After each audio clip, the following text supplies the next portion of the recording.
Bismillahirrahmanirrahim. Assalamualaikum warahmatullahi wabarakatuh.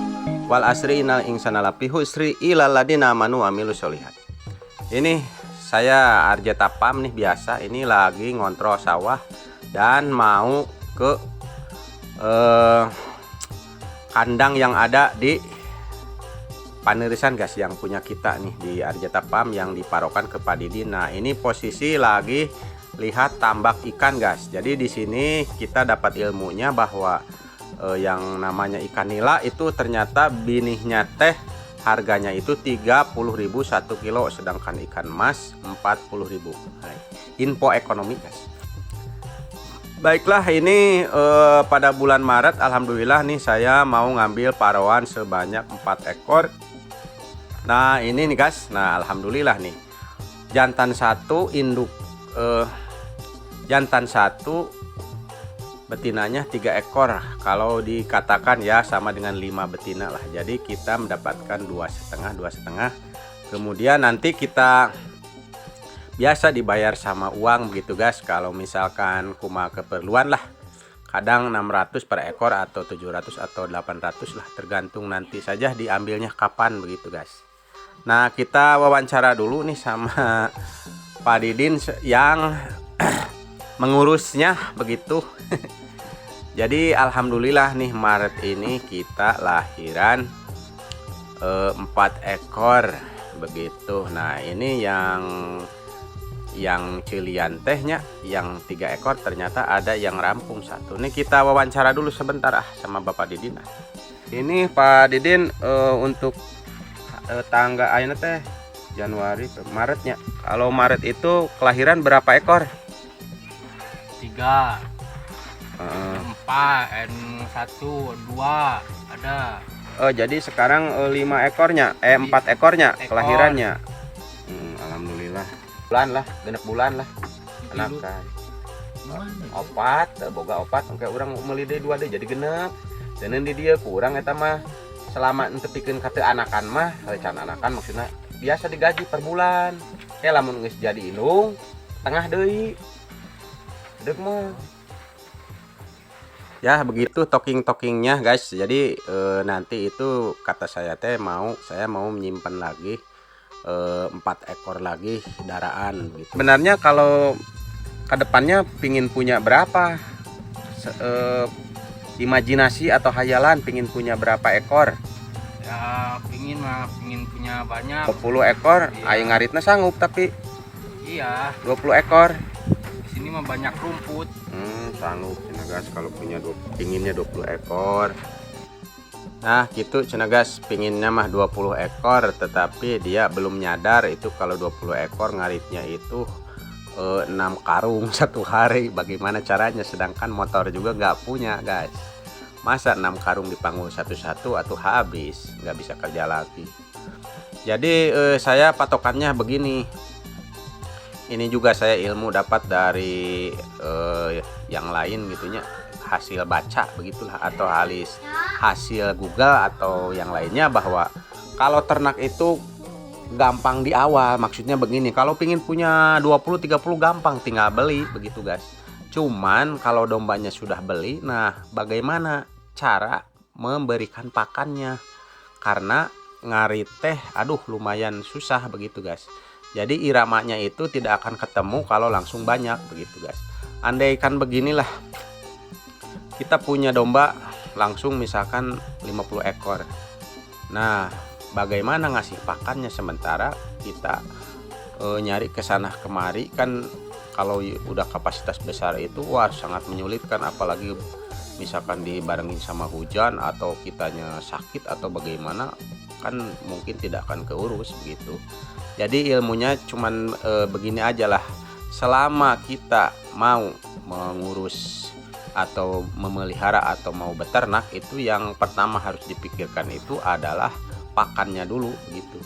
Jadi kalau pakan udah siap, nah kita iramanya disandingkan dengan berapa jumlah domba yang kita punya begitu. Andaikan misalkan kita punyanya 3 dulu, nah misalkan kita punya rumput stok segitu misalkan. Nah, nanti kan iramanya itu kalau menjadi 6, menjadi 12, menjadi seterusnya teh kita menjadi terlatih dan memahami bahwa keperluan teh memang sakitu gitu guys. Jadi andaikan misalkan punya 20 saja ya, berarti 20 itu berdasarkan pengalaman saya itu 6 karung guys. Nah, tiba-tiba langsung ngurus 6 karung ngarit itu memang berat gitu, berat sekali.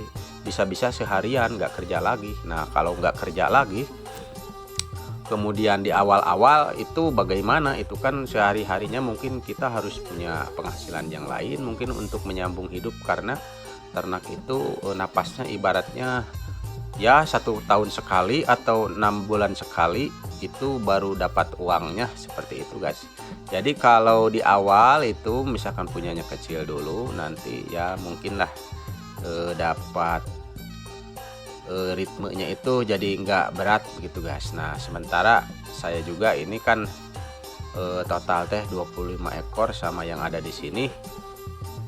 Saya ngurusnya di tempat yang kandang satu itu yang sering direview 15 ekor. Alhamdulillah itu satu harinya itu 4 gentong yang 60 liter. Nah, alhamdulillah itu sudah bisa ketekel, itu ngarit 1 jam juga beres karena kan ada bang pakan. Nah, sementara kalau di sini ini pakai rumput-rumput yang ada di sawah begitu guys.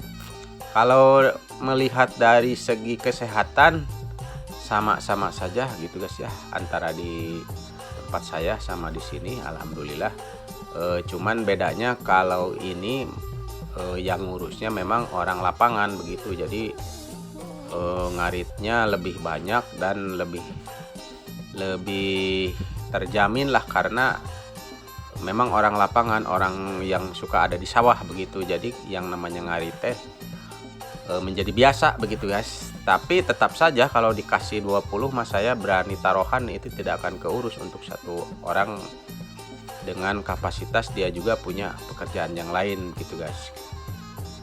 Sebagai nambah beritanya, Pak Didin ini kan mengurus sawah juga alhamdulillah nih. Yang punya saya itu punya Arjetapam kan punya sawah, jadi diurus sama Pak Didin, ditengahkan juga. Jadi di samping ngurus domba teh dia juga ngurus sawah yang punya saya begitu, alhamdulillah gitu guys. Nah, sekarang itu Maret di tempat ini lahir 4 ekor. Jadi 4 ekor itu karena ada jantan satu, saya hitungnya 5 ekor saja. Jadi dapat 2 juta, dapatnya 2,5 begitu guys. Jadi saya dapat 2, dia dapat 2. Nah, yang satunya itu kan 5, satunya dibagi 2 juga itu. Jadi validasinya kita ya terserah Pak Didin lah, terserah yang ngurus domba saya. Mau sama uang boleh, mau dikukut terus terserah begitu guys. Jadi tapi yang sudah ya biasa nih guys, jadi dituntut. Nah, Kang Ejan punya uang cina 200, saya mau beli ini beli itu, ya dibayar saja ya. Cina ada tatanon mah atau ini ada jaminan domba, cina ada jualan ya boleh kata saya. Alhamdulillah sampai sekarang teh domba hasil di sini suka dibawa semua begitu. Kalau udah lunas saya bawa semua begitu guys. Jadi kalau itu tergantung harga tuh, tergantung besar kecilnya domba nanti begitu. Kalau nantinya misalkan diambilnya sudah 4 bulan ke depan, ya ibaratnya kalau domba jantan itu udah laku 1,5 juta, ya otomatis saya bayar 750 begitu guys. Kalau misalkan masih kecil, misalkan butuhnya sekarang harganya masih 600, ya 600 saya bawa. Seperti itulah pokoknya, saya tidak merugikan sepihak, dan saya juga ngambil yang domba tidak milih-milih, terserah dia mana bagian saya yang mana begitulah. Soalnya dijualnya juga ke saya begitu, tidak ke siapa-siapa. Kalau ke bandar itu ya lebar lah, jadi harganya suka agak murah begitu. Langsung saya tackle saja sama saya gitu, langsung dibawa dibayar sesuai pasaran. Kalau 600 saya kasih 600, 1,5 juta satu, ya 1,5 juta seperti itu guys. Jadi total itu sekarang baru 25 ekor begitu, diantaranya ada indukan dan ya sekitar indukan masih kapasitas 20 meren guys, bersama anak-anaknya sekarang yang insya Allah lah. Jadi patokannya saya itu pingin berhenti dulu, bukan berhenti ya, di titik 25 ekor. Soalnya udah kebayang lah kalau punya 25 ekor indukan itu ngaritnya memadai lah hanya untuk satu orang. Nanti kalau masih ada kesempatannya atau bang pakannya memadai, itu kita tambah lagi menjadi berapa lah. Karena kalau udah 25 ekor itu kelahirannya itu terasa sering begitu guys. Jadi kadang 5 kelahiran, 3 bulan depannya itu 3 ekor misalkan, atau bulan depannya lagi ada lagi, seperti itulah. Kemarin juga kan di tempat saya itu lahir 1 jantan. Nah jadi ditambah yang ini teh jadi 5. 5 itu jantan 2. Jadi kalau kapasitas betina mah merenannya ya merenan jadi 7 kapasitas begitu guys. Ya alhamdulillah lah. Nah ini kita lagi ngobrol-ngobrol, jadi saya teh bilang begini sama Pak Didin teh, kalau ternak itu sebaiknya mau di domba atau di ayam atau apapun lah, mau di entog misalkannya atau apalah, tetap yang utama itu kita harus menyiapkan pakannya dulu. Contoh kecil, kalau punya domba mah udah jelas ya, kita tanam rumput dulu, rumput sudah punya, nah baru punya domba begitu. Nah ayam juga begitu. Mengapa itu ayam pada rugi? Nah karena 100% itu pakannya itu beli begitu. Jadi kalau sebaiknya itu kalau misalkan kita ingin punya peternakan ayam, contoh kata ini juga ya, kata para ahli, punyanya sedikit dulu, ambil misalkan 5 indukan dulu ayam kampung misalkan ya. Tapi sebelumnya itu kita harus ternak dulu pakannya, diantaranya misalkan untuk proteinnya kasih bekicot, nah atau tengek tehnya kumpulkan ternakan heula tengek. Kemudian kacang-kacangannya misalkan jagung melak heula jagungna gitu guys. Nah setelah ada panen, nah baru kita punya ayam begitu. Nah kalau gitu sistemnya. Nah ini info guys. Nah di tempat ini jadi ada mutualisme simbiosis. Jadi di atasnya itu ada ayam kampungnya. Jadi ayam kampung teh nyayang teh di luhur. Nah suka mematuk ini guys. Jadi sama model kutu domba gitu, suka diiseng-iseng dipacokan gitu. Jadi saling memanfaatkan lah. Nah seperti itu. Jadi kalau kita punya pakan dulu itu sejahtera, pakan insya Allah kaharti cenah gitu guys. Ya alhamdulillah lah ini posisinya begitu, sebagai reviewan saja bahwa peternak itu kalau dijalani ya alhamdulillah barokah ya guys. Meskipun tidak besar juga, yang namanya di desa itu banyak kesempatan untuk berkarya lah, apalagi mau beternak atau berkebun atau apalah. Soalnya Indonesia itu kalau harus dibilang daerah agraris guys, jadi kuatnya itu sebenarnya di pangan. Jadi lah kalau di kayak negara lain banyak beli buat handphone buat apa, negara kita mah mungkin nggak kuat. Kalau di pangan kita buat pangan dunia supaya lebih, kalau bisa ekspor gitu guys. Untuk ekspor naon we, duk domba, duk sapi, duk palawija, duk begitulah. Ngalantur kaditu kadieu ya, sakitu heula nya guys. Assalamualaikum warahmatullahi wabarakatuh.